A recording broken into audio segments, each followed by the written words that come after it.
রহমতুল্লাহি ওয়া বারাকাতুহু। গ্রামবাসী, মুসল্লি ভাই ও বাবাজিদের উদ্দেশ্যে বলছি, মাইকের আওয়াজ প্রত্যেকেই শুনছেন। যারা বাড়িতে বসে আছেন, রাস্তায় ঘোরাফেরা করছেন, অযথা সময় নষ্ট না করে যথাসময়ের মধ্যে পাক মাহফিলে এসে বসে যান। এর পবিত্রতা বজায় রাখুন। কেউ ঘোরাঘুরি করবেন না, প্রত্যেকেই মজলিসে চলে আসুন।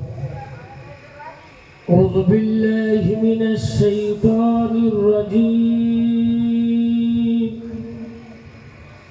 بسم الله الرحمن الرحيم.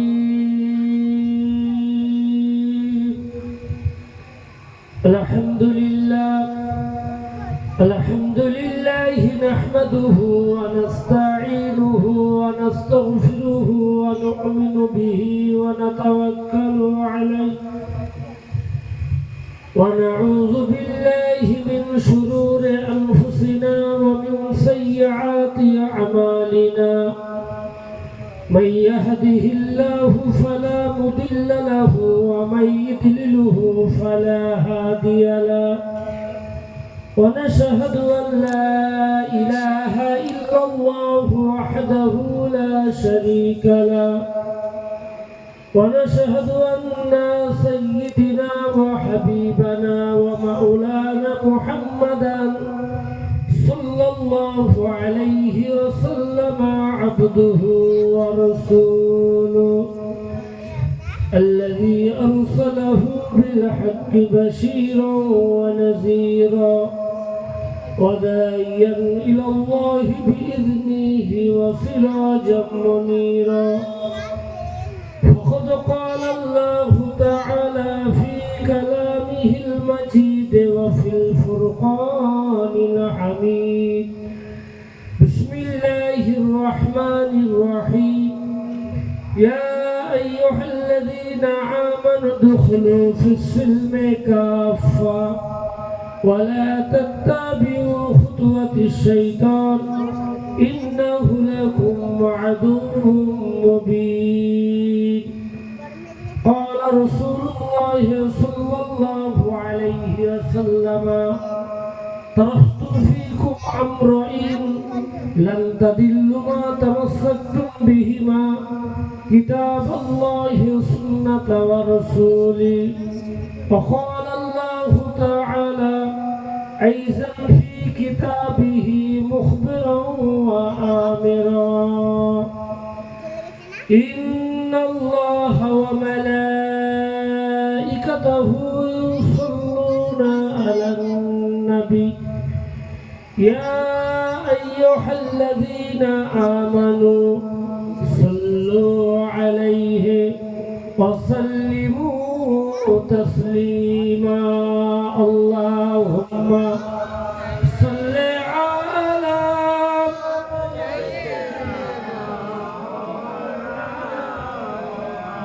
وعلى آل سيدنا مولانا محمد. আহারে দয়ার নবী, কেমনে তোমায় রই ভুলে। আহারে দয়ার নবী, আসিলে তুমি ভুবনে। কারবালার ওই শহীদ স্মরণে কলিজা খানা যাই জ্বলে। আল্লাহুম্মা সাল্লি আলা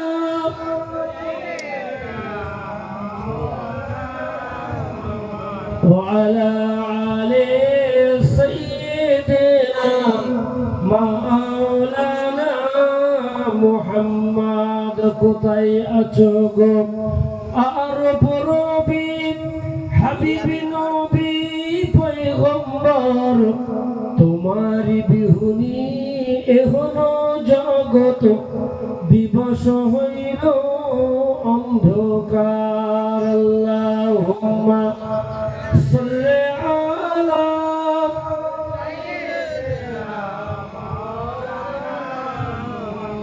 ওয়া আলা আলি সাইয়্যিদিনা মাওলানা মুহাম্মদ। একটু জিকির করে লা ইলাহা ইল্লাল্লাহ, লা ইলাহা ইল্লাল্লাহ, লা ইলাহা ইল্লাল্লাহ মুহাম্মাদুর রাসূলুল্লাহ। আদম নবী শফিউল্লাহ, মূসা নবী কালিমুল্লাহ, ইব্রাহিম নবী খলিলুল্লাহ, আমাদের নবী হাবিবুল্লাহ। বলো লা ইলাহা ইল্লাল্লাহ, লা ইলাহা ইল্লাল্লাহ, লা ইলাহা ইল্লাল্লাহ মুহাম্মাদুর রাসূলুল্লাহ। হায়াতের মালিক তুমি আল্লাহ, মউতের মালিক তুমি আল্লাহ। বান্দা আমরা আল্লাহর, উম্মত আমরা রাসূলুল্লাহর। বলো লা ইলাহা ইল্লাল্লাহ, লা ইলাহা ইল্লাল্লাহ, লা ইলাহা ইল্লাল্লাহ মুহাম্মাদুর রাসূলুল্লাহ সাল্লাল্লাহু আলাইহি ওয়াসাল্লাম। মহাসম্মানীয় আজকের সভার সভাপতি সাহেব ও মহাসম্মানীয় মুআজ্জাজ মুকাররম উলামায়ে কিরাম ও আমার নামাজি সমাজি আল্লাহওয়ালা পরেজগার ভাই ও বাবাজিরা, পদ্মা আলে পদ্মা বসিনা আম্মাজান ও বোনেরা, আল্লাহ পাকের মোবারক মঞ্জুর যে আল্লাহ পাক রব্বুল আলামিন আজকে আমাদেরকে একত্রিতভাবে বসিয়ে পবিত্র মাসে পবিত্র রজনীতে একত্রিতভাবে বসিয়ে কিছু কোরআন ও হাদিসে ওয়াজ নসিহত শুনবার এবং বুঝবার তৌফিক দান করেছেন। বলুন সকলে আলহামদুলিল্লাহ। সাথে সাথে যিনি আমার আপনার নবী, দিন দুনিয়ার বাদশাহ, বাদশাহ দিগের বাদশাহ, নেতা দিগের নেতা, হাবিবুল্লাহ মুফাখখিরে মওজুদা সাইয়্যিদুল মুরসালিন শাফিউল মুজনাবিন, যিনি মরু ভাস্কর মরু দুলাল রাহমাতাল লিল আলামিনের দরবারে লাখ লাখ কোটি কোটি দরুদ ও সালাম। সকলেই ভক্তি ভরে বলুন সাল্লাল্লাহু আলাইহি ওয়াসাল্লাম। জোরে বলেন সাল্লাল্লাহু আলাইহি ওয়াসাল্লাম। জয় হোক আল্লাহ পাক রব্বুল আলামিন আজকে আমাকে আপনাকে এমনই একটা মজলিসে বসিয়েছেন যে হাদিস শরীফের ভিতরে বিশ্বনবী মুহাম্মদুর রাসূলুল্লাহ সাল্লাল্লাহু আলাইহি ওয়াসাল্লাম বলেছেন, মাজালিসুল কুরআনে মাজালিসুল্লাহ। আল্লাহ রাসূল বলছেন যে মজলিসটা কোরআনের মজলিস, সেই মজলিসটা হচ্ছে আমার আল্লাহর মজলিস। জোরে বলুন সুবহানাল্লাহ। আর যেখানে আল্লাহ পাকের মজলিস হয় সেখানে আল্লাহ রাসূল বলছেন আল্লাহর অসংখ্য মালাইকারা সেই মজলিসটা বেষ্টন করে থাকেন। আর এই মজলিসে বসে যতবার সুবহানাল্লাহ আলহামদুলিল্লাহ পড়া হবে, প্রত্যেকটা পড়ার বিনিময়ে ফারিস্তারা আমলনামাতে 10টা করে নেকি লিখতে থাকেন। আর ফারিস্তারা যাদের জন্য নেকি লেখেন তাদের জন্য দোয়াও করতে থাকেন, সেটা হচ্ছে একমাত্র জান্নাতের জন্য। যদি বলুন সুবহানাল্লাহ।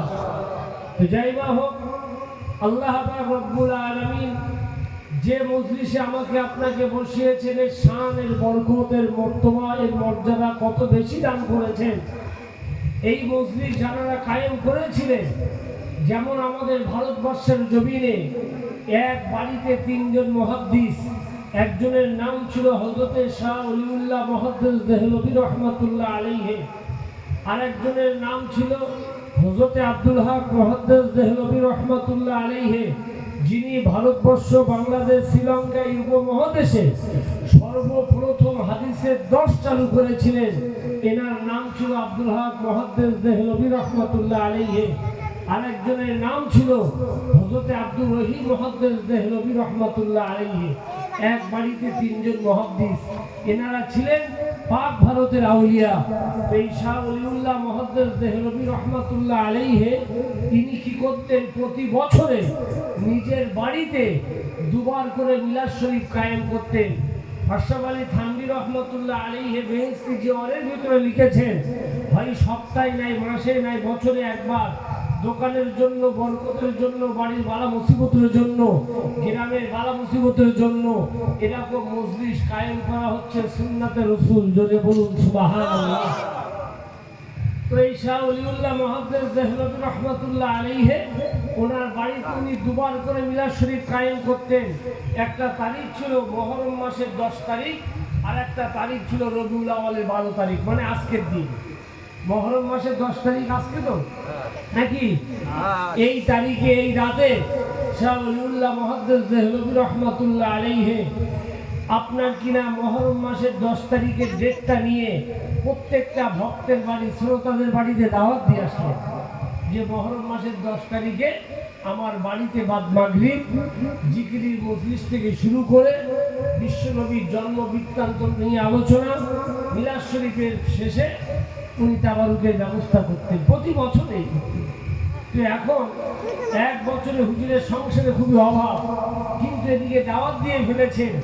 মনে মনে চিন্তা করলেন এটাই যে প্রতি বছরের মানে এই প্রোগ্রাম আমি করে থাকি, এবার অর্থনৈতিক পরিকাঠামো খুবই দুর্বল, আমি আগামীতে চেষ্টা করব এই মজলিস কায়েম করার।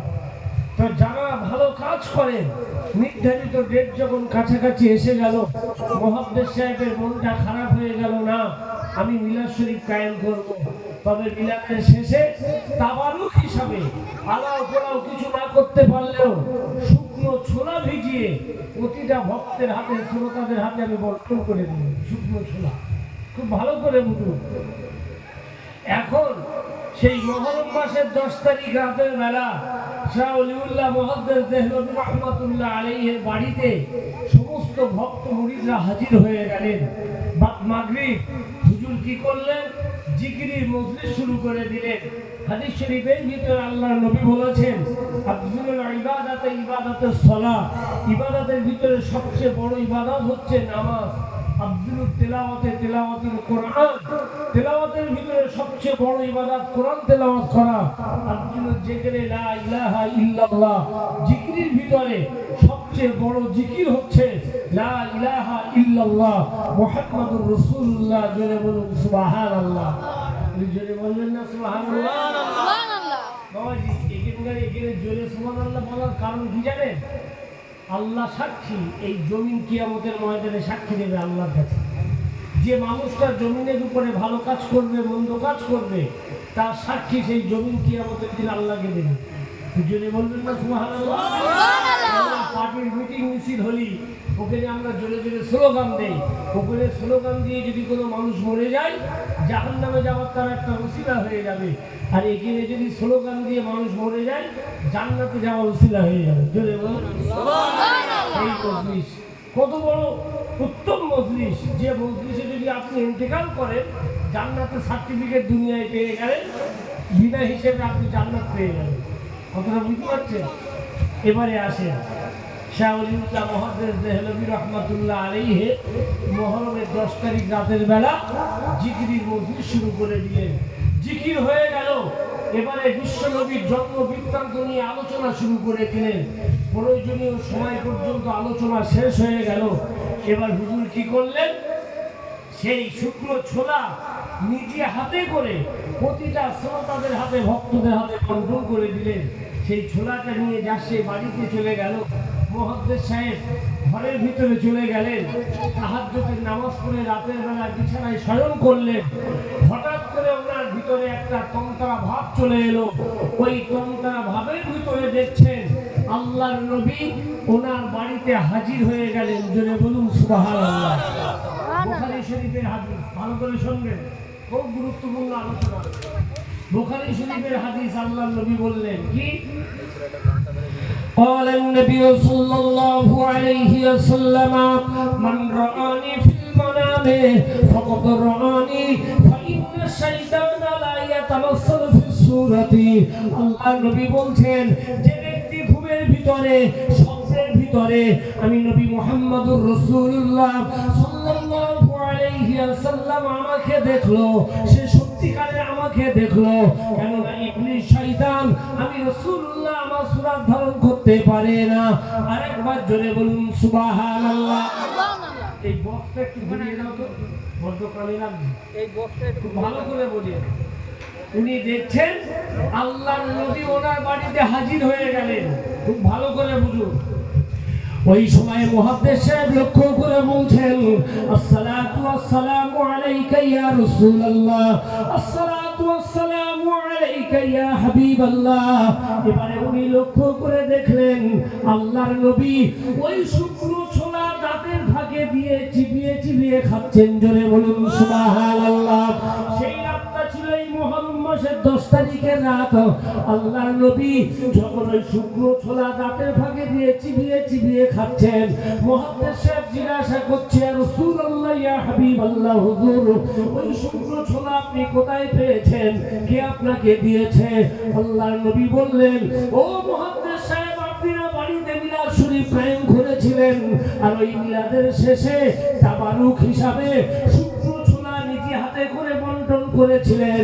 ওই সময় আল্লাহর মালাইকারা ওই শুকনো ছোলাটা নিয়ে আমি নবী মুহাম্মদুর রাসূলুল্লাহ সাল্লাল্লাহু আলাইহি ওয়াসাল্লাম আমার মাজার মুকাদ্দাসে পৌঁছে দিয়েছে।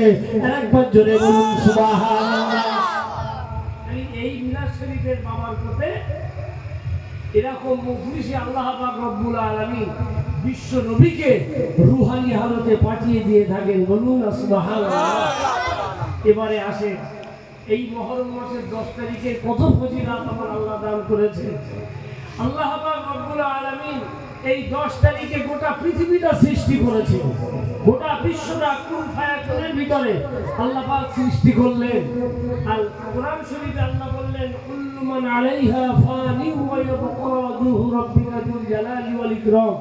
কিয়ামতের ময়দান পৃথিবীটা ফানা করে দেবে আমার আল্লাহ।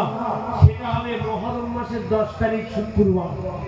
আপনারা ভালো করে বোঝেন, 10ই মুহররম শুক্রবার আল্লাহ পৃথিবী সৃষ্টি করলেন, আর 10ই মুহররম শুক্রবার আল্লাহ তাআলা দুনিয়াটা ফানা করে দেবেন। দুনিয়াটা মানে শেষ, মানে আপনার বিনা নাস্তা নাবুদ করে দেবেন। কিয়ামতের ময়দান শুরু করবে আল্লাহ পাক। আলামে আখিরাত যাকে বলা হয়, খুব ভালো করে বোঝেন। তো এবারে আপনার কিনা গোটা বিশ্বের ইমাম, 4 ইমামের এক ইমাম হযরত ইমাম মালিক রাহমাতুল্লাহ আলাইহি এই মুহররম মাসের 10 তারিখ রাতের বেলা উনি মদিনার মসজিদের নববী শরীফে বিশ্ব নবীর হাদিস 10 দিচ্ছেন। এমন সময় একটা পাহাড়িয়া কাঁকড়া বিছা হুজুরের পিঠে সিজদার কাছে কামড়ে ডিপ করে ধরেছে। হযরতে ইমাম মালিক রাহমাতুল্লাহ আলাইহি হাদিস পড়িয়ে যাচ্ছে, পড়ানো বন্ধ করছেন না, কিন্তু মাঝে মাঝে ওনার চেহারাটা যেন নীল বর্ণের হয়ে যাচ্ছে, কেমন ধারা হয়ে যাচ্ছে। শিষ্যরা বুঝতে পারলেন। যখন হাদিস পড়ানো কমপ্লিট হয়ে গেল, পাশে কিতাবটা রেখে দিলেন। শিষ্যরা বলছে, হুজুর বেয়াদবি নেবেন না, আপনি যখন বিশ্বনবীর হাদিস বর্ণনা করছেন, হাদিসের 10 দিচ্ছেন, আমরা তো তখন আপনার দিকে ফিরে তন্ময় হয়ে বিশ্বনবীর হাদিস পড়াগুলো শুনছি। এমন সময় দেখছি আপনার চেহারাটা যেন নীল বর্ণের হয়ে যাচ্ছে, বিষয়টা কি একটু বলবেন? ওই সময় গোটা বিশ্বের ইমাম, 4 ইমামের এক ইমাম হযরত ইমাম মালিক রাহমাতুল্লাহ আলাইহি বললেন, ওগো আমার শিষ্য সাথী বন্ধুরা, দেখো দেখো আমার পিছন দিকে দেখো, একটা পাহাড়িয়া কাকড়া বিছা আমার পিঠে সিজদার কাছে কামড়ে ডিপ করে ধরেছে। সঙ্গে সঙ্গে ওইখান থেকে ছাড়িয়ে ফেলে দিলেন। ফেলে দেওয়ার পরে জিজ্ঞাসা করছেন, হুজুর ওই পাহাড়িয়া কাকড়া বিছা যখনই আপনার কামড়ে ডিপ করে ধরেছে, আপনি তখনই বললে তো ছাড়িয়ে ফেলে দিতাম, তারা সত্ত্বেও আপনি তো হাদিসের কিতাব পড়িয়েই চলেছেন। ওই সময় গোটা বিশ্বের ইমাম, 4 ইমামের এক ইমাম হযরত ইমাম মালিক রাহমাতুল্লাহ আলাইহি বললেন, ওগো আমার শিষ্য সাথী বন্ধুরা, শুনে রেখে দাও, এই মুহররম মাসের 10 তারিখ রাতের বেলা আমি বিশ্ব নবীর হাদিস বর্ণনা করছি, তোমরা আমার দিকে তন্ময় হয়ে আছো। ওই পাহাড়িয়া কাকড়া বিছার জ্বালাটা যদি আমি অনুভব করি, তাহলে এমনি করে আমি যদি হাদিসের কিতাব পড়ানো বন্ধ করে দিই, না জানি এই হাদিসের কিতাবের প্রতি তোমাদের একটা অনীহা ভাব চলে আসবে। শুধু তাই নয়, আমি ইমাম মালিক, আমি যখন বিশ্ব নবীর হাদিসগুলো বর্ণনা করছি, এমন সময় লক্ষ্য করে দেখলাম স্বয়ং দিন দুনিয়ার বাদশাহ হাবিবুল্লাহ জনাবে মুহাম্মদুর রাসূলুল্লাহ সাল্লাল্লাহু আলাইহি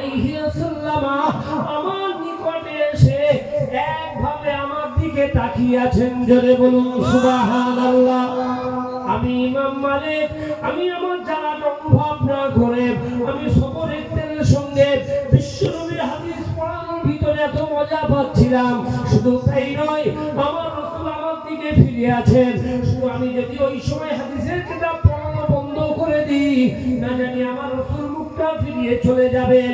তাহলে আমার মতো হতভাগা পৃথিবীর জমিনে আর কেউ হতে পারে না। এই না চিন্তা ভাবনা করে আমি বিশ্বনবীর দিকে মশগুল হয়েছিলাম, জোরে বলুন সুবহানাল্লাহ। এই যে মুহররম মাসের 10 তারিখ, পৃথিবীতে যত নবী আলাইহিস সালামরা এসেছেন, সমস্ত নবী আলাইহিস সালামদের পরীক্ষায় উত্তীর্ণ করেছিলেন আল্লাহ পাক রব্বুল আলামিন এই মুহররম মাসের 10 তারিখে। একবার জোরে বলবেন না সুবহানাল্লাহ। যেমন আমি আপনাদের বোঝানোর জন্য বলছি, আল্লাহর নবী জাকারিয়া আলাইহিস সালাম, এদিকে আমরা শুনেছি হযরত হুসাইন রাদিয়াল্লাহু তাআলা আনহুকে কাফেরেরা কি করেছিল, শহীদ করে দিয়েছিল, তাই তো? আজকে গোটা পৃথিবীতে মুহররমের এই মিলাদুন নবী চলছে, গোটা পৃথিবীতে চলছে। কেন? হযরত ইমাম হাসান ও হুসাইন রাদিয়াল্লাহু তাআলা আনহুমা, এনারা হচ্ছে গোটা পৃথিবীর মুসলমানদের, ঈমানদারদের জান্নাতের সরদার হবে, বলে বলুন সুবহানাল্লাহ। খাতুনে জান্নাত হযরত ফাতেমা জোহরা রাদিয়াল্লাহু তাআলা আনহা, ইনি হবেন গোটা পৃথিবীর যত মুমিনা, যত মুমিন নারী আছে তাদের জান্নাতের সরদার ইনি হবেন হযরত খাতুনে জান্নাত হযরত ফাতেমা জোহরা রাদিয়াল্লাহু তাআলা আনহা। আমার রাসূল বলেছিলেন, ফাতেমাকে আমার নবী এত ভালোবাসতেন, আল্লাহর নবী বলেছিলেন আমার ফাতেমা, মানে এমনি করে যখন বিয়ে আল্লাহ রাসূল নিজে হাতে করে ফাতেমার যখন বিয়ে দেবেন, কাকে খুঁজলেন? তার খুব নিকটতম একজন সাহাবা, গরীব সাহাবা হযরত আলী রাদিয়াল্লাহু তাআলা আনহুকে নিযুক্ত করলেন। হযরত আলী রাদিয়াল্লাহু তাআলা আনহু এত গরীব ছিলেন যে আপনার কিনা কোনো পয়সা ছিল না যে দেনমোহর দিয়ে আপনার কিনা হযরত ফাতেমাকে বিয়ে করে বাড়িতে আনবেন, এরকম পরিস্থিতি ছিল না। তো হযরত আলী রাদিয়াল্লাহু তাআলা আনহুকে লক্ষ্য করে আপনার কিনা ফাতেমাকে বলেছিল যে আল্লাহর নবী বলেছিলেন, ফাতেমা আমি আলীর সঙ্গে তোমার বিবাহ দেব, তো আমি রাসূলুল্লাহ 200 দেনমোহর ফাতেমা তোমার জন্য দেনমোহর দিয়ে, আলীকে দেনমোহর দিয়ে তোমার সঙ্গে বিবাহ দেব, এই বিয়েতে তুমি রাজি হয়ে যাও। হযরত ফাতেমা জোহরা রাদিয়াল্লাহু তাআলা আনহা রাজি হচ্ছেন না, কাঁদছেন। আল্লাহর নবী বলছেন, ফাতেমা আমার যা কিছু আছে আমি রাসূলুল্লাহ আলীর দেনমোহর দিয়ে তোমার সঙ্গে বিবাহ দেব, তুমি এই বিয়েতে রাজি হয়ে যাও। হযরত ফাতেমা জোহরা রাদিয়াল্লাহু তাআলা আনহা কাঁদছেন। ওই সময় আল্লাহ পাক রব্বুল আলামিন হযরত জিবরাইল আলাইহিস সালামকে পাঠিয়ে দিলেন, ও ফেরেশতা জিবরাইল, যাও যাও চলে যাও, ফাতেমাকে জানিয়ে দাও, মানে আপনার কিনা ফাতেমার জন্য আমার হাবিবকে জানিয়ে দাও, আমি আল্লাহ পাক রব্বুল আলামিন আমার রহমতের জান্নাতটা ফাতেমার দেনমোহর হিসাবে আমি দিয়ে দিলাম, জোরে বলুন সুবহানাল্লাহ। ফাতেমা রাদিয়াল্লাহু তাআলা আনহা কে আল্লাহর নবী বললেন, ফাতেমা বিয়েতে রাজি হয়ে যাও। হযরত জিবরাইল আলাইহিস সালাম আমার কাছে এসেছিলেন, হযরত জিবরাইল বললেন, আল্লাহর রহমতের জান্নাত আলীর জন্য তোমার দেনমোহরে জান্নাত কবুল করে নিল, তুমি মানে এই বিয়েতে রাজি হয়ে যাও। হযরত ফাতেমা জোহরা রাদিয়াল্লাহু তাআলা আনহা ঝরঝর করে কাঁদছে, বিয়েতে রাজি হচ্ছেন না। কেন? ওই সময় আল্লাহর নবী, মানে আল্লাহর নবীর বেটি হযরত খাতুনে জান্নাত হযরত ফাতেমা জোহরা রাদিয়াল্লাহু তাআলা আনহা আমার রাসূলুল্লাহর কোলে মাথা দিয়ে শয়ন করলেন। বলছি, ইয়া রাসূলুল্লাহ, ইয়া হাবিবাল্লাহ, বাজান আমি এই বিয়েতে রাজি হব না। তার কারণ আল্লাহর নবী জিজ্ঞাসা করছেন, ফাতেমা কি জন্য তুমি এই বিয়েতে রাজি হবে না? খাতুনে জান্নাত হযরত ফাতেমা জোহরা রাদিয়াল্লাহু তাআলা আনহা বলেছিলেন, আসসালাতু ওয়াসসালামু আলাইকা ইয়া রাসূলুল্লাহ, ইয়া হাবিবাল্লাহ, বাজান এই আপনার কিনা ইসলামকে প্রতিষ্ঠিত করার জন্য, নামাজ প্রতিষ্ঠিত করার জন্য, হক বাতিলের পার্থক্য করার জন্য কুফারে মক্কা, মক্কার কাফের বেঈমানেরা আপনার উপরে অত্যাচার অস্বীকার করেছিল। শুধু তাই নয়, আপনি যখন নামাজে গিয়েছিলেন ইহুদিরা বড় বড় উটির ভুঁড়িগুলো, পচা ভুঁড়িগুলো আপনার মাথার উপরে চাপিয়ে দিয়েছিল। আমি মাথার থেকে নাড়িয়ে নাড়িয়ে ফেলেছিলাম।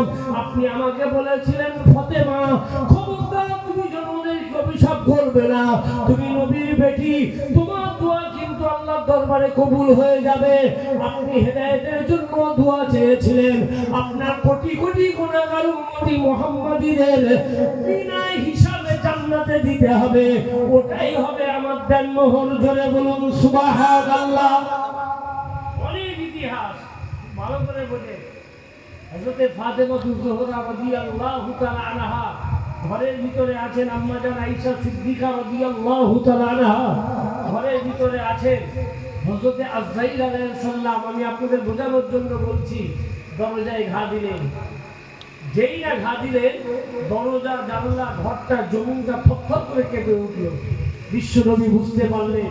বিশ্বনবী বলছেন, ফাতেমা দরজাটা খুলে দাও মা, উনি অন্য কেউ নয়, উনি হযরত আজরাইল আলাইহিস সালাম আমার জাহান কব্জ করতে এসেছে। খাতুনে জান্নাত হযরত ফাতেমা জোহরা রাদিয়াল্লাহু তাআলা আনহা দরজাটা খুলে দিলেন।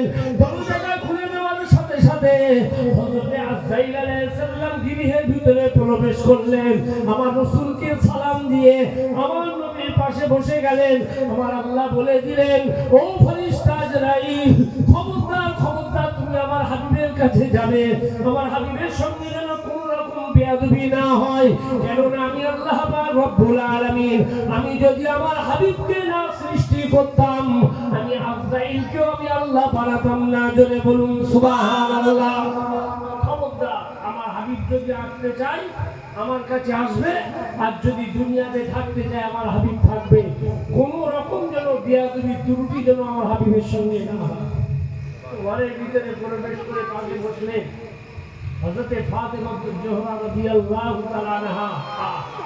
আল্লাহর নবী এত সম্মান করতেন, হযরত ফাতেমা জোহরা রাদিয়াল্লাহু তাআলা আনহা যখন রাসূলের দরবারে আসতেন, আল্লাহ রাসূল দাঁড়িয়ে যেতেন। জোরে বলুন না সুবহানাল্লাহ। আমার রাসূল যখন ফাতেমার কাছে যেতেন, ফাতেমা আমার রাসূলের সম্মানার্থে দাঁড়িয়ে যেতেন। এত সম্মান করতেন, কেননা আল্লাহ রাসূলের পুরো মানে সুন্নতে রাসূল থেকে শুরু করে পুরো নকশাটাই ফাতেমার ভিতরে ছিল। জোরে বলুন না সুবহানাল্লাহ। তো এবারে বিশ্ব নবী আপনার কিনা বিশ্ব নবীর পাশে আজরাইল আলাইহিস সালাম বসে গেলেন। হযরত ফাতেমা জোহরা রাদিয়াল্লাহু তাআলা আনহা ঝরঝর করে কাঁদছে। আব্বাজান চলে যাবে, তো আজরাইল তো জাহান কব্জ করতে এসেছে, উনি তো বুঝতে পারলেন না। হযরত ফাতেমা জোহরা রাদিয়াল্লাহু তাআলা আনহা ঝরঝর করে যখন কাঁদতে লাগলেন, ওই সময় আমার আপনার নবী দিন দুনিয়ার বাদশা হাবিবুল্লাহ জনাবে মুহাম্মদুর রাসূলুল্লাহ সাল্লাল্লাহু আলাইহি ওয়াসাল্লাম ডেকে বললেন, ও ফাতেমা তুমি কেঁদো না মা, আমি রাসূলুল্লাহ কথা দিলাম আমি মৌতের 6 মাস পরে তোমার সঙ্গে সাক্ষাৎ করব।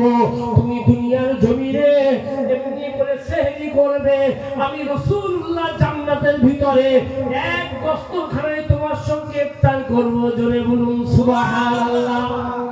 ফাতেমা তুমি কেঁদো না। হযরত খাতুনে জান্নাত হযরত ফাতেমা জোহরা রাদিয়াল্লাহু তাআলা আনহা চুপ হয়ে গেলেন, কান্না বন্ধ করে দিলেন। আজরাইল সাল্লাম পাশে বসে আছে। আমার নবী মনে মনে হচ্ছে এই সময় যদি হযরত জিবরাইল আলাইহিস সালাম আমার কাছে আসতেন খুবই ভালো হতো। সঙ্গে সঙ্গে আল্লাহ পাক রব্বুল আলামিন ফেরেশতা জিবরাইল আলাইহিস সালামকে পাঠিয়ে দিলেন। ওই সময় আমার আপনার নবী দিন দুনিয়ার বাদশা হাবিবুল্লাহ জনাবে মুহাম্মদুর রাসূলুল্লাহ সাল্লাল্লাহু আলাইহি ওয়াসাল্লাম বললেন, ইয়া আখি জিবরাইল, এ ভাই জিবরাইল, আপনি এখনই আল্লাহর দরবারে চলে যান। আমি রাসূলুল্লাহ আমার কোটি কোটি গুনাহগার উম্মতি মুহাম্মাদীদের দায়িত্ব এবং ইসলামের দায়িত্বটা আমি কাল উপরে অর্পণ করব। কেন এ পাশে আজরাইল আলাইহিস সালাম বসে আছে, আমি এখনই আল্লাহর দরবারে তো চলে যাব। এমনি করে এই বিষয়টা আল্লাহর কাছে একটু বোঝাপড়া করুন। হযরত জিবরাইল আলাইহিস সালাম চলে গেলেন আল্লাহ পাক রব্বুল আলামিনের দরবারে, গিয়ে সিজদা করলেন। সিজদা করে বলছেন, আল্লাহ পাক রব্বুল আলামিন আপনার হাবিব আমাকে পাঠিয়েছেন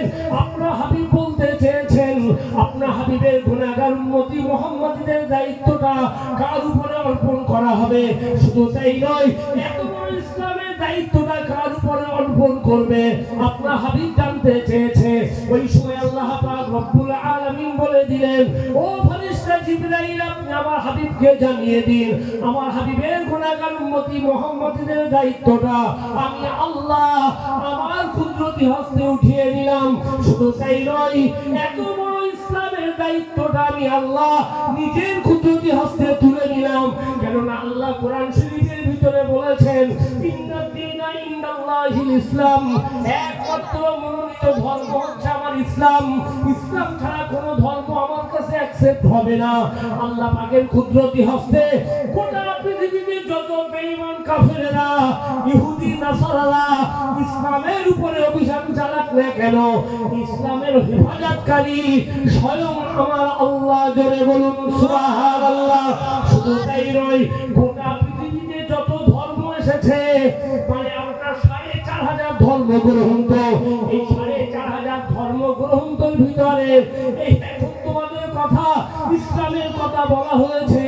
যেমন আপনার রামায়ণ, মানে আপনার কিনা রামায়ণ যিনি লিখেছেন এর নাম হচ্ছে বাল্মীকি। এই আপনার কিনা রামায়ণ থেকে শুরু করে গীতা বাহিনীর মহাভারত থেকে শুরু করে তিনি পিটক থেকে শুরু করে বিষ্ণু পুরাণ, কুম্ভ পুরাণ, মৎস্য পুরাণ, অন্য পুরাণের ভিতরেও লেখা হয়েছে, হো ধর্মিন্দ্র মহাসুরিন্দারা অল্লং জ্যেষ্ঠং শ্রেষ্ঠং পরমাং পুণ্যং আল্লাহ আল্লাহ রাসূল মুহাম্মদ রকম বরস আল্লাহ আল্লাহ ইল্লাল্লাহি ইল্লাল্লাহ। এর মানে আল্লাহ এক, অদ্বিতীয়, আল্লাহ সর্বগুণের অধিকারী। জোরে বলুন সুবহানাল্লাহ। আল্লাহ কোরআন শরীফের ভিতরে বলছেন, ইন্নাল্লাহা আলা কুল্লি শাইইন কাদির, আমি সর্ব বিষয়ের উপরে সর্বশক্তিমান। মুহাম্মদ রকম বরস আল্লাহ আল্লাহ আল্লাহ নবী মুহাম্মদ সাল্লাল্লাহু আলাইহি ওয়াসাল্লাম আল্লাহর প্রেরিত রাসূল। ইল্লাল্লাহি ইল্লাল্লাহ, যদি তোমরা স্বর্গ পেতে চাও, যদি তোমরা জান্নাত পেতে চাও, তাহলে মুহাম্মাদের জপ করো, লা ইলাহা ইল্লাল্লাহু মুহাম্মাদুর রাসূলুল্লাহ। জোরে বলুন সুবহানাল্লাহ। খুব ভালো করে বুঝুন। হযরত জিবরাইল আলাইহিস সালাম ওই কথা বলার পরে আল্লাহর নবী বলছেন, ও ফেরেশতা জিবরাইল, আবার চলে যাও আল্লাহর দরবারে। কেন? আমার গুনাহগার উম্মতি মুহাম্মাদীরা যখন তখন দুনিয়া ছেড়ে চলে যাবে, কোনো নিশ্চয়তা নেই। যখন তখন আমি তাদেরকে তুলে নেব। তারা মানে আল্লাহ পাক তুলে নেবেন। তারা মৌতের কত বছর পূর্বে যদি তওবা করে মরে যায়, দয়াময় মেহেরবানি করে তাদের জীবনের গুনাহ খাতাকে মাফ করে দেবেন।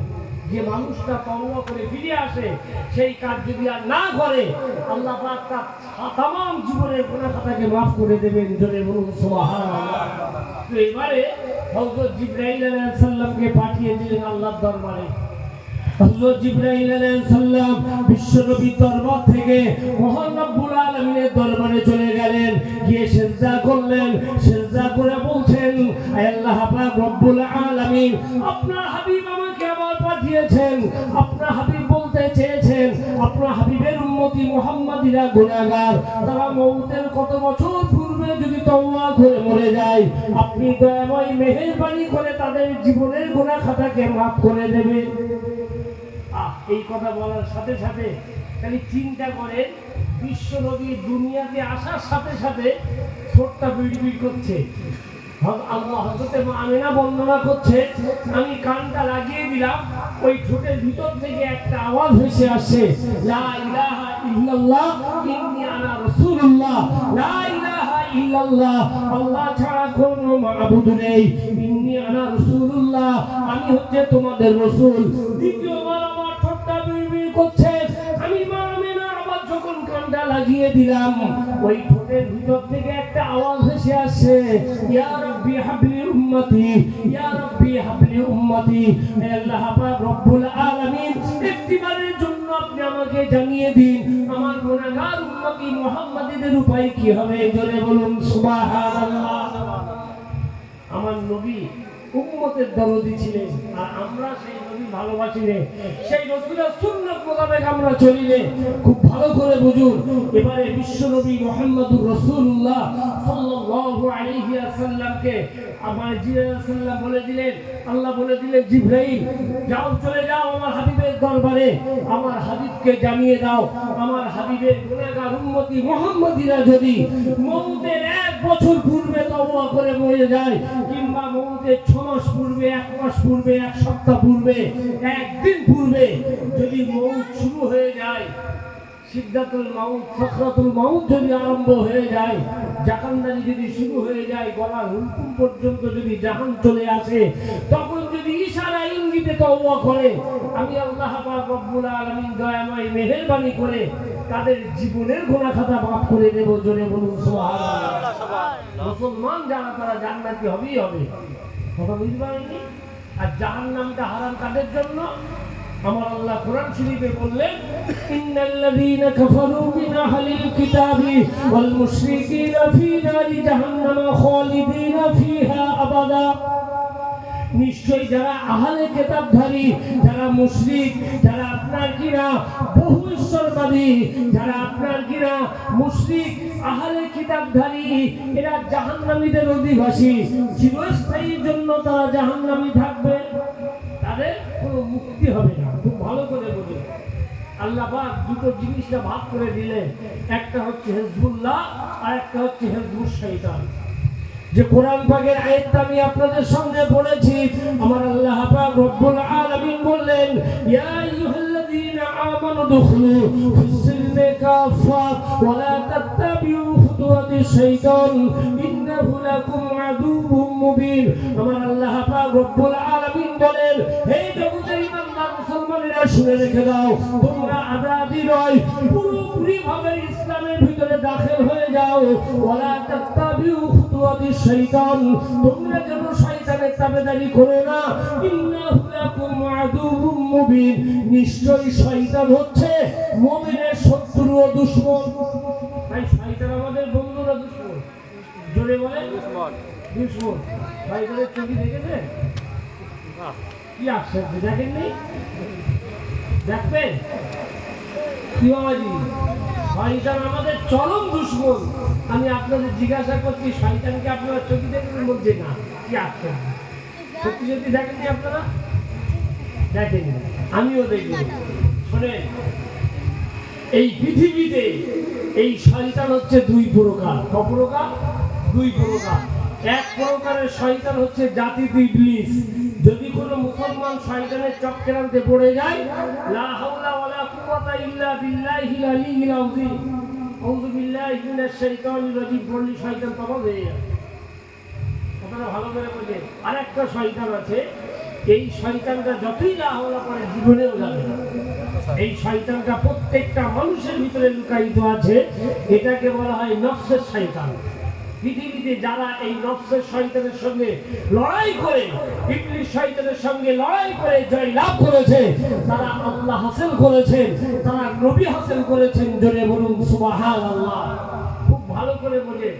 হযরত জুনায়েদ বাগদাদী রাহমাতুল্লাহ আলাইহি একদিন রাতের বেলা স্বপ্ন দেখছেন।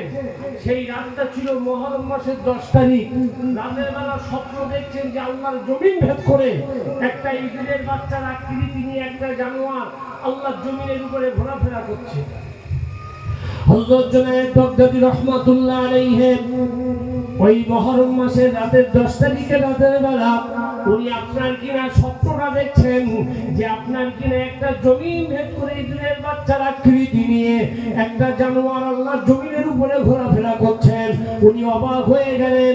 অবাক হয়ে একটা লাঠি নিয়ে ওই ইঁদুরের বাচ্চা নামক যে জানোয়ারটা আল্লাহর জমিন ভেদ করে জমিনের উপরে ঘোরাফেরা করছে, তারই গায়ে আঘাত করলেন। যেই আঘাত করলেন, সঙ্গে সঙ্গে একটা পণ্য জানোয়ারের আকৃতি ধারণ করেছে। আল্লাহর ওলি অবাক হয়ে গেলেন। আঘাতেও পাচ্ছেন না, পিছু দিয়েও পাচ্ছেন না। বেশ কিছুক্ষণ নিজেকে সামলে নেওয়ার পরে জিজ্ঞাসা করছেন, ওহে তুমি কে? তুমি কোন জগতের প্রাণী? ও তখন বলছে, ওহে আল্লাহর ওলি জুনায়েদ বাগদাদী, শুনে রেখে দাও, তুমি যদি আমাকে পর পর আঘাত করে যেতে, আমি বিভিন্ন রূপের আকৃতি ধারণ করতাম। আমি এই জগতের কোনো প্রাণী নয়, আমি হলো আত্মিক জগতের প্রাণী। মানুষ যখন আল্লাহর জিকির করে, মানুষ যখন আল্লাহর ইবাদত করে, যত বেশি ইবাদত করে তার ডবল শক্তি নিয়ে তার সঙ্গে সংগ্রাম করি, আল্লাহর ইবাদত থেকে তার বহিষ্কার করার চেষ্টা করি। এটাই হচ্ছে আমার কাজ। আমার নাম হচ্ছে নফস। আমার আল্লাহ রাব্বুল আলামিন এই মুহররম মাসের 10 তারিখে নফসকে সৃষ্টি করেছিলেন। নফসকে ভালো করে বলে, তো নফসকে যখন সৃষ্টি করলেন, সৃষ্টি করে রব্বুল আলামিন বললেন, ওগো নফস বলো তুমি কি আর আমি কি? নফস বলছে তুমি তুমি, আমি আমি। কি সাহস, কত বড় কথা! আমার আল্লাহ রব্বুল আলামিন ফেরেশতাদেরকে বললেন, ওগো আমার ফেরেশতারা নফসের জাহান্নামে নিক্ষেপ করো, জাহান্নামের আগুনে জ্বালাও। জাহান্নামের আগুনে যখন নিক্ষেপ করা হলো, দীর্ঘদিন জ্বালানোর পরে রব্বুল আলামিন বলছেন, ওগো নফস এবারে বলো তুমি কে আর আমি কে? নফস আবার ওই ভাষা বলছে যে তুমি তুমি, আমি আমি। কিন্তু জাহান্নাম খাটার পরে যেন অবস্থা একটু কমে গেল। রব্বুল আলামিন তৃতীয়বার বললেন, ওগো আমার ফেরেশতারা এক কাজ করো, নফসের খাওয়াটা বন্ধ করে দাও। ভাই, একটা মানুষের যদি খাওয়া বন্ধ করে দেওয়া হয়, তার লাঠির বল, পাটির বল, অর্থ বল, মুখ বল সব বন্ধ হয়ে যাবে। এমনকি যদি 2-3 দিন না খাইয়ে গাছের গায়ে বেঁধে রেখে দেওয়া হয়, মিনহা খালাকনাকুম, হয় জোহর ভাত নাই, আসের ভাত নাই, খেয়ে দিতে হয়। কেন? খাওয়াটা বান্দার জন্য আল্লাহ পাক একটা নিয়ামত করে পাঠিয়েছেন। জোরে বলুন সুবহানাল্লাহ। তো আল্লাহ পাক রব্বুল আলামিন বললেন, ওগো আমার ফেরেশতারা নফসের খাওয়াটা বন্ধ করে দাও। বন্ধুগণ শুনে রেখে দিন, নফসের খাওয়াটা বন্ধ করে দেয়া হলো। আল্লাহ পাক রব্বুল আলামিন এবারে ডেকে বলছেন, ওগো নফস এবারে বলো তুমি কে আর আমি কে? নফস এবারে আল্লাহকে বলছে, তুমি হচ্ছে আমার স্রষ্টা আর আমি তোমার সৃষ্টি। নফস জোরে বলুন সুবহানাল্লাহ। হাদিস শরীফের ভিতরে আমার আপনার নবী দিন দুনিয়ার বাদশা হাবিবুল্লাহ জনাবে মুহাম্মদুর রাসূলুল্লাহ সাল্লাল্লাহু আলাইহি ওয়াসাল্লাম বলছেন, আলা ইন্না ফিল জাসাদি মুদগাতান ইযা সালাহাত সালাহাল জাসাদ কুল্লুহু আলা ওয়া হিয়াল কলব। আল্লাহ নবী বলছেন, প্রতিটা মানুষের শরীরের ভিতরে একটি গোশতের টুকরা থাকে, যেটা হচ্ছে আলা ওয়া হিয়াল কলব। যেটা খারাপ হয়ে গেলে মানুষ খারাপ হয়ে যায়। হাদিস শরীফের ভিতরে বিশ্বনবী মুহাম্মদুর রাসূলুল্লাহ সাল্লাল্লাহু আলাইহি ওয়াসাল্লাম বলছেন, শয়তান যখন মানুষের অন্তরে আধিপত্য বিস্তার করে, মানুষ মানে আপনার কিনা ইবলিস শয়তান, নফসের শয়তান যখন একত্রিত হয়ে যায়, মানুষের অন্তরে যখন আধিপত্য বিস্তার করে, মানুষ যখন আল্লাহর জিকির করে, শয়তান তখন ওখান থেকে পলায়ন করে। আর মানুষ যখন আল্লাহকে ভুলে যায়, শয়তান তখন তার অন্তরে গিয়ে কুমন্ত্রণা প্রদান করে। তার দ্বারাই শরীয়ত বিরোধী কাজ, হারাম কাজ তার দ্বারাই সাধিত হয়।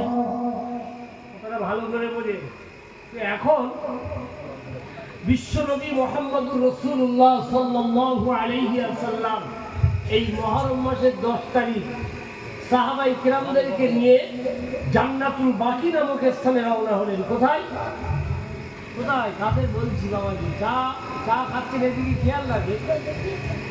মুহররম মাসের 10 তারিখ কে আল্লাহর নবী সাহাবায়ে কিরামদেরকে নিয়ে জান্নাতুল বাকি, মদিনা শরীফে জান্নাতুল বাকিতে রওনা হলেন।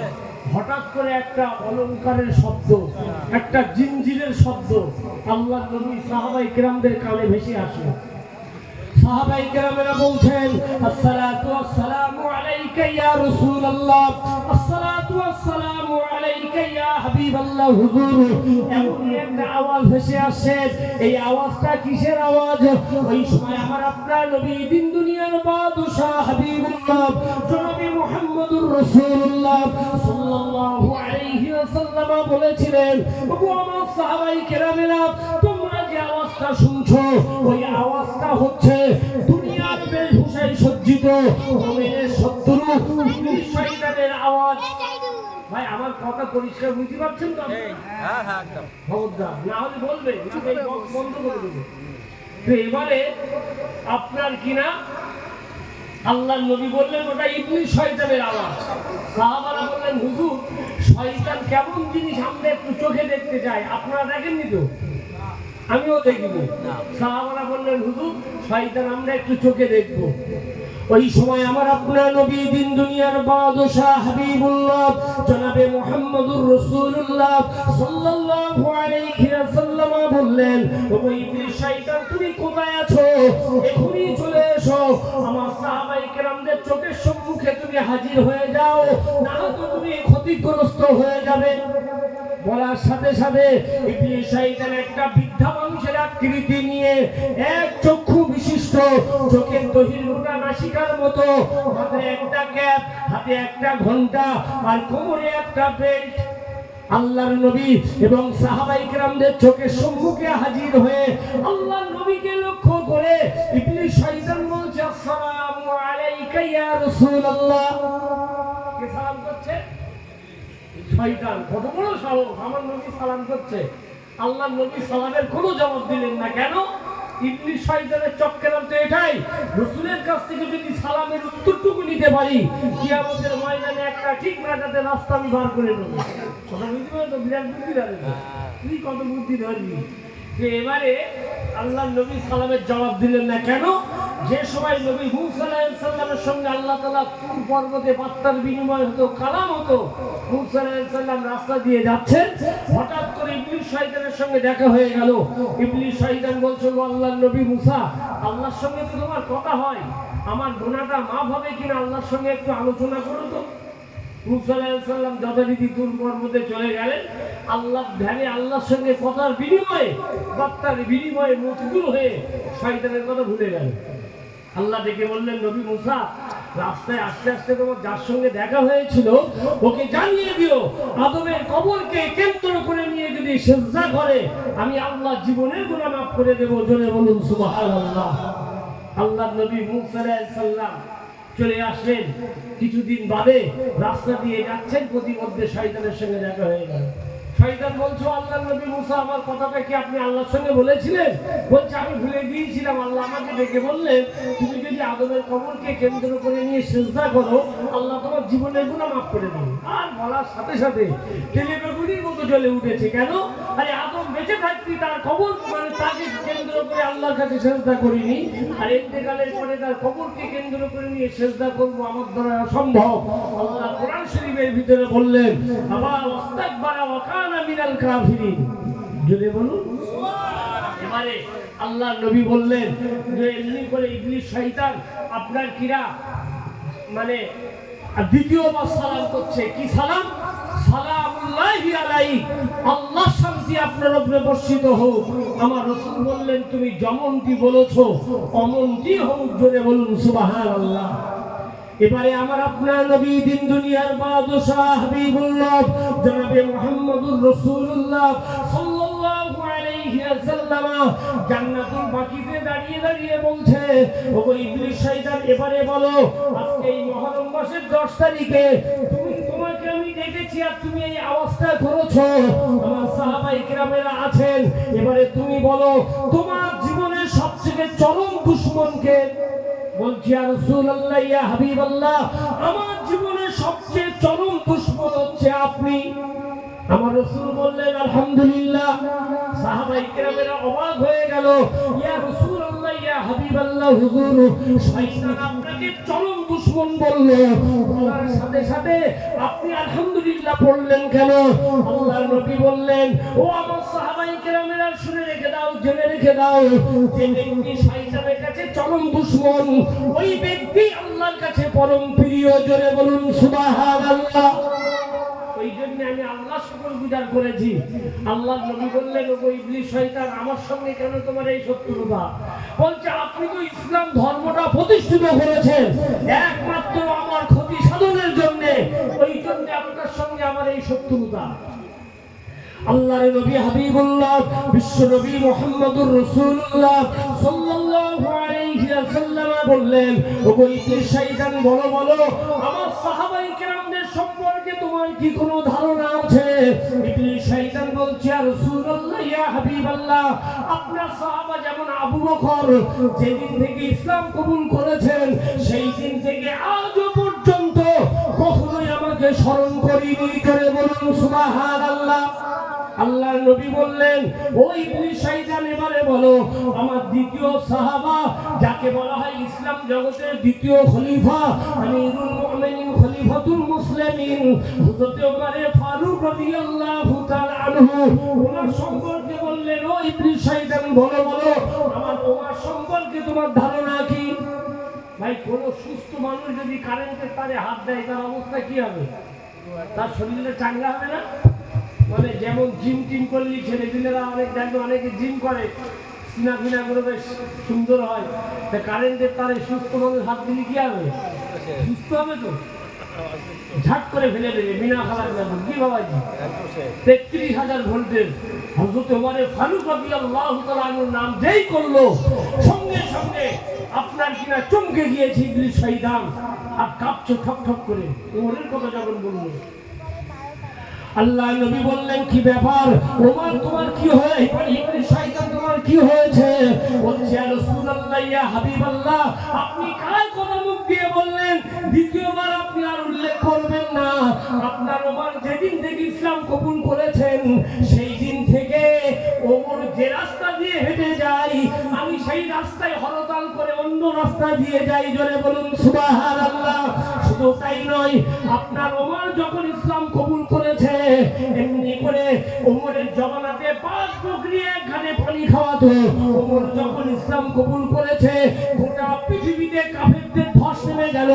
ওমর ইসলাম কবুল করেছে, আর উপায় নেই। শুধু তাই নয়, মদিনার মসজিদের নববী শরীফে একজন ইহুদি মসজিদের ভিতরে প্রবেশ করে মেম্বারের কাছে দাঁড়িয়ে দাঁড়িয়ে পেশাব করছে। ইসলাম জগতের দ্বিতীয় খলিফা হযরত ওমর ফারুক রাদিয়াল্লাহু তাআলা আনহু খাপ থেকে তলোয়ার বার করেছে। এত বড় স্পর্ধা মসজিদের ভিতরে পেশাব। কথা বুঝতে পারেননি ভাই? আপনাদের জামা মসজিদে যদি কোনো অমুসলিম এসে পেশাব করে, আপনারা কি বলবেন? তারে সালাম দেবেন, ভাই মাঝে মাঝে এসে পেশাব করে দিবে নাকি? না, ওই মসজিদের মধ্যে ডেড বডি পাওয়া যাবে না, ডেড বডি হয়ে যাবে। কেন? আল্লাহর ঘর মসজিদে পেশাব, ইহুদি পেশাব করছে, হযরত ওমর ফারুক রাদিয়াল্লাহু তাআলা তলোয়ার বার করেছে। ওই সময় আমার আপনার নবী, দয়ার নবী হাবিবুল্লাহ জনাবে মুহাম্মদুর রাসূলুল্লাহ সাল্লাল্লাহু আলাইহি ওয়াসাল্লাম, যার সম্পর্কে আল্লাহ কোরআন শরীফের ভিতরে বলেছেন, ওয়া মা আরসালনাকা ইল্লা রাহমাতাল লিল আলামিন, আমি গোটা বিশ্ব জগতের জন্য আমি আমার হাবিবকে রহমতের প্রতীক, শান্তির প্রতীক হিসাবে প্রেরণ করেছি। আল্লাহ নবী বললেন, বাবা ওমর তলোয়ারটা খাপের ভিতরে রেখে দাও, কিছুই বলো না, পেশাব করতে দাও, কোনো রকম যেন ব্যাঘাত না ঘটে। এমনি করে পেশাব হয়ে গেল। দয়ার নবী আমার, মায়ার নবী আমার, ওই সময় ইহুদির পিঠে হাত বুলিয়ে বলছে, বাবা ইহুদি, এটা হচ্ছে মসজিদ, আল্লাহর ইবাদতগৃহ বাবা, এখানে পেশাব করতে নেই। আমাদের মুসলমান যদি তোমাদের ধর্মের জায়গায় গিয়ে পেশাব করে, তোমরা বড়ই কোনো কষ্ট পাবে, মনে আঘাত পাবে। ও বাবা ইহুদি, এখানে হচ্ছে আল্লাহর ইবাদত করার জায়গা, এখানে পেশাব করতে নেই। ইহুদির মনে স্ট্রাইক করলো, কি আশ্চর্য, মুসলমানদের ধর্মের জায়গায় গিয়ে পেশাব করলাম, প্রতিশোধ দেওয়া তো দূরের কথা, এত সুন্দর ব্যবহার শিষ্টাচার আমার জানা ছিল না। ওই ইহুদির মুখ দিয়ে বেরিয়ে এলো, ইয়া রাসূলুল্লাহ, ইয়া হাবিবাল্লাহ, বারহাক সত্য আপনি আল্লাহর নবী, আপনার নূরের হাতটা বাড়িয়ে দিন। সারা জীবন একটা অন্ধকার ধর্মের ভিতরে ছিলাম, আপনার নূরের হাতটা বাড়িয়ে দিন, ঈমানের কলেমা পড়ে মুসলমান হয়ে যাব। ধরে বলুন সুবহানাল্লাহ। ইসলাম দেখিয়েছে শিষ্টাচার। বেঈমান কাফেরেরা আজকে বলছে মুসলমান সন্ত্রাসবাদী, মুসলমান জঙ্গি। খোদার কসম বলছি, একটা মুসলমান যদি সন্ত্রাসবাদী হয় 50,000 টাকা দেবো, একটা প্রমাণ করে। মুসলমান সন্ত্রাসবাদী নয়। এরা কি করেছে? আমেরিকা, ব্রিটেন, এদের মতো দেশে একটা, আমি দায়িত্ব নিয়ে বলছি, আমার কাছে সব দলিল আছে বলে বলছি কথাটা, তারা মাদ্রাসা করেছে, তাদের অবৈধ সন্তানগুলো মুসলমানদের নাম দিয়ে কোর্টে নাম এফিডেভিট করে মুসলমানদের নাম দিয়ে, তাদের দিয়ে আপনার কিনা কোরআনের যত ফল, মানে যেগুলো আল্লাহ পাক নিষেধ করেছেন, সেই সবগুলো মানুষের সামনে তুলে ধরে ইহুদিদের অবৈধ সন্তানগুলো তাদের নাম পাল্টে দিয়ে মুসলমানদের নাম দিয়ে তারা জঙ্গি হানা সন্ত্রাসবাদী ঘটাচ্ছে, আর মুসলমানদের দোষ হচ্ছে। কতটা ভালো করে বোঝেন? আজকে দেখতে পাচ্ছেন না, পিতৃ পরিচয়হীন ওই অবৈধ সন্তান ইসরাইল আজকে প্যালেস্টাইনের মুসলমানদের উপরে কত অত্যাচার, কত নির্যাতন, সন্ত্রাসের স্কিম রুলার চালিয়ে দিয়েছে। আজকে গোটা বিশ্বে অবাক হয়ে যেতে হবে, কিন্তু যারা মুশরিক, যারা কাফের, তারা কোনো প্রতিবাদ করবে না। করছে কারা? মুসলমান।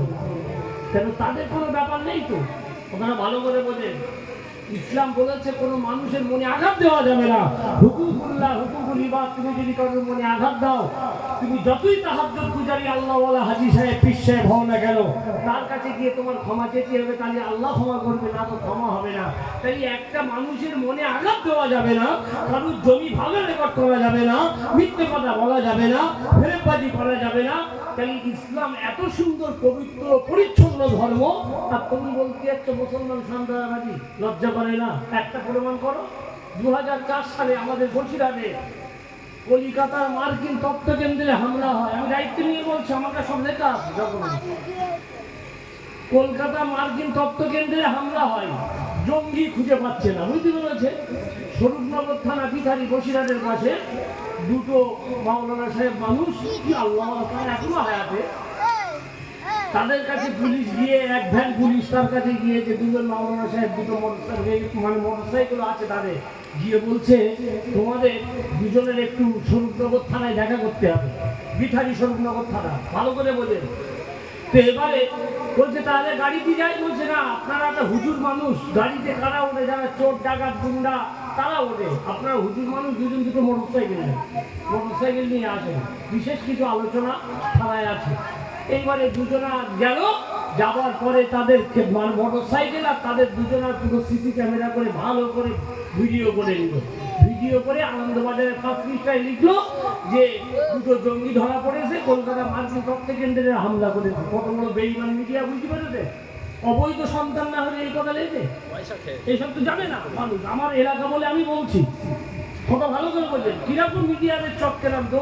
আমার গ্রামের একটা নাবালিকা মেয়ে বিয়ে দিয়ে তার বাপ জোর করে, এইবারে মিডিয়া এসে তাদের বাড়ি ফটো তুলছে। ফটো তুলতে মসজিদি মুসল্লি বেরোচ্ছে, মসজিদ আর মসজিদি ফটো তুলতে। তাহলে কি অপরাধ বলেন? আমি বলছি আপনার ক্যামেরা ছেড়ে দেবো, আর টেনে একদম মানে গাল দেখিয়ে ছেড়ে দেবো। আপনি এত বড় কাজ করছেন কেন? আপনি এসছেন তার বাড়ি ফটো তুলতে, আপনি মসজিদ আর মুসল্লিদের ফটো তুলছে কেন? এটা সোশ্যাল মিডিয়ায় দিয়ে দেবেন। মসজিদ আর মুসল্লিদের ফটো তুলে সোশ্যাল মিডিয়ায় দিয়ে দেবেন। এদের চক্রান্ত সন্ত্রাস চলছে।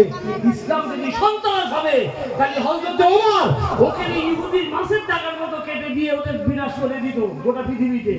মোগলরা 750 বছর রাজত্ব করেছে। একটা কোনো মসজিদ, মন্দির, কোনো পৃথিবীর কোনো ধর্মস্থানে তারা কোনো ক্ষতি করেছে? করলি 750 বছর থাকতে পারত? কথাটা ভালো করে বলবেন। বক্তব্য আমার ওখানে না, বক্তব্য আমার এখানে, যে ইসলাম ধর্মটা হচ্ছে শিষ্টাচার, ভদ্রতা, যার কারণে আল্লাহর হাবিব গোটা পৃথিবী জয়লাভ করেছে। সূর্যের আলো যেখানে, ইসলাম সেখানে। জোরে বলুন সুবহানাল্লাহ। এবারে আসুন আল্লাহর নবীকে লক্ষ্য করে, এবারে আপনার কিনা হযরত ওমর সম্পর্কে যখন বলা হয়ে গেল, আল্লাহর নবী জিজ্ঞাসা করলেন, ও ইবলিস শয়তান, এবারে বলো আমার জামাতা আলী সম্পর্কে তোমার ধারণা কি? হযরত আলী রাদিয়াল্লাহু তাআলা সম্পর্কে ইবলিস শয়তান বলছে, ইয়া রাসূলুল্লাহ, ইয়া হাবিবাল্লাহ, আপনার জামাতা আলী একদিন গোসল করছিল, আমি আলীর সঙ্গে আপনার বিরুদ্ধে উল্টো পাল্টা কথা বলেছিলাম। আলী পানি বালতিটা রেখে ছুটে এসে সৈজরে একটা চপের আঘাত করেছিল আমার মুখে। ইয়া রাসূলুল্লাহ, তার যন্ত্রণা আজ পর্যন্ত বন্ধ হয়নি। ওই যন্ত্রণাটা কিয়ামত পর্যন্ত হবে। কে মেরেছিল? শেরে খোদা হযরত আলী রাদিয়াল্লাহু তাআলা আনহু শয়তানের মুখে চড় মেরেছিল, ইবলিস শয়তানের মুখে। তো এবারে আল্লাহর নবী বলছেন, ওগো ইবলিস শয়তান, এবারে বলো তোমার কাছ থেকে কোন কোন স্বভাব মিলে পড়ে আমার উম্মতি মুহাম্মাদিরা ধ্বংস হবে বলে তুমি মনে করো? ইবলিস শয়তান বলছে, ইয়া রাসূলুল্লাহ, ইয়া হাবিবাল্লাহ, আপনার উম্মতি মুহাম্মাদিরা যখন আমার কাছ থেকে 3 প্রকারের স্বভাব নেবে, এরা তখন ধ্বংস হবে। কত প্রকার? 3 প্রকার। কথা বলেন, 3 প্রকার। প্রথম নাম্বার কি? আল্লাহ নবী জিজ্ঞাসা করলেন, ওগো ইবলিস শয়তান, বলো বলো প্রথম নাম্বার কোন স্বভাব যে তোমার কাছ থেকে নিলে পরে আমার উম্মতি মুহাম্মাদিরা ধ্বংস হবে বলে তুমি মনে করো? ইবলিস শয়তান বলছে, ইয়া রাসূলুল্লাহ, ইয়া হাবিবাল্লাহ, প্রথম নম্বর স্বভাব হচ্ছে কৃপণতা। কৃপণ একটা কমন ওয়ার্ডের বহু দিক আছে। নামাজে কৃপণতা করা, রোজায় কৃপণতা করা, হজে যাওয়ার আওকাত আছে, হজে যাবে না কৃপণতা করা, যাকাত দেওয়ার ক্ষমতা আছে, যাকাত দেবে না কৃপণতা করা। এক কথায় কৃপণ স্বভাবটা যখন আপনার উম্মতি মুহাম্মাদিরা আমার কাছ থেকে নেবে, এরা যখন ধ্বংস হবে। দ্বিতীয় নম্বর স্বভাব কোনটি? তোমার কাছ থেকে নিলে পরে আমার উম্মতি মুহাম্মাদিরা ধ্বংস হবে বলে তুমি মনে করো? ইবলিস শয়তান বলছে, ইয়া রাসূলুল্লাহ, ইয়া হাবিবাল্লাহ, হুজুর, তৃতীয় নম্বর স্বভাব হচ্ছে আপনার কিনা খেলাধুলা। কেননা ইহা হচ্ছে কুফরির অন্যতম শাখা। কথা বুঝতে পেরেছে? যেমন ফুটবল খেলা হারাম, ক্রিকেট খেলা হারাম, ব্যাডমিন্টন খেলা হারাম, ভলি খেলা হারাম, হোলি খেলা হারাম, দাবা খেলা হারাম, লুডো খেলা হারাম, পাবজি খেলা হারাম, তারপরে তুরুপ বিনতে কাবার গোলাম টেরাম হারাম। বুঝলেন? মানে তাস। আরে বুঝতে পারছেন, এর মধ্যে তাস করা আছে, কিন্তু আমার বলা যাবে না, শরীয়তের লাগাম দেওয়া আছে, আমার তো আমার বাড়ি ফিরে যেতে হবে না। তো যদি আল্লাহর হুকুম থাকতো আমি ডাইরেক্ট দেখিয়ে দিত, সবাইকে বলা যাবে না, নিষেধ আছে। খুব ভালো করে বোঝেন, যে মুসলমান তাস খেলে সে বেঈমান হয়ে যায়, তার স্বামী স্ত্রী লেখা ভঙ্গ হয়ে যায়, পুনরায় কলেমা রদ্দ কুফর করে ঈমান আনতে হয়। কেননা বসিয়ারে আল্লামা রুহুল আমিন সাহেব রাহমাতুল্লাহ আলাইহি একটা কিতাব লিখেছেন, যে কিতাবটার নাম কলেমাতুল কুফর। যদি কোনো মুসলমান তাস খেলে সে বেঈমান হয়ে যায়, তার স্বামী স্ত্রী লেখা ভঙ্গ হয়ে যায়, পুনরায় কলেমা রদ্দ কুফর পড়ে ঈমান আনতে হয় এবং নিজের স্ত্রীর সঙ্গে নেকা ধরে নিতে হয়। না ওই স্ত্রীর সঙ্গে দুনিয়ার জমিনে যতদিন ঘর সংসার করবে, বেগুনা নারীর সঙ্গে জিনা ব্যভিচারী হবে, ওর উরুষে যত সন্তান হবে অবৈধ সন্তান হবে। আর এখন অবৈধ সন্তানের হার বেড়ে গেছে, রাগ করছেন নাকি বাবাজি? এখন অত্যাধিক যারা পাতাখোর, জুয়াখোর আর তাসখোর, আজকে এদের অবস্থাটা কি? ভালো ঘরে বিয়ে হচ্ছে, আজকে মেয়েরা বাধ্যতামূলক ডিভোর্স দিয়ে চলে যেতে হচ্ছে, কোনো উপায় নেই। মানে সব কিছু বিক্রি করে ফেলেছে, কীর্তন, কাঁসা, গয়না গাঠি যা কিছু ছিল সব জুয়ার পেছনে শেষ করে দিল। আসতে কলের মাথা খুলে বিক্রি করে দিল। বুঝতে পেরেছেন? যারা ভাঙালা গ্রামে ঢোকে কলের মাথা খুলে, ক্যাপ খুলে বিক্রি করে দিল, হাড়ি হেঁচিয়ে যা কিছু ছিল বিক্রি করে জুয়া খেলছে মুসলমান। ইস, লজ্জা করে না? এ কাজ হচ্ছে শয়তানের কাজ। শুধু তাই নয়, আল্লাহর নবী হাবিবুল্লাহ বিশ্ব নবী মুহাম্মদুর রাসূলুল্লাহ সাল্লাল্লাহু আলাইহি ওয়াসাল্লাম বলছেন, শুধু তাই নয়, দ্বিতীয় নম্বর আল্লাহর নবী জিজ্ঞাসা করলেন, ওগো ইবলিস শয়তান, বলো বলো তৃতীয় নম্বর স্বভাব কোনটি? তোমার কাছ থেকে নিলে পরে আমার উম্মতি মুহাম্মাদিরা ধ্বংস হবে বলে তুমি মনে করো? ইবলিস শয়তান বলছে, ইয়া রাসূলুল্লাহ, ইয়া হাবিবাল্লাহ, তৃতীয় নম্বর স্বভাব হচ্ছে পাপ রাশি ভুলে যাওয়া। কেননা হাদিস শরীফের ভিতরে আমার আপনার নবী হাবিবুল্লাহ বিশ্ব নবী মুহাম্মদুর রাসূলুল্লাহ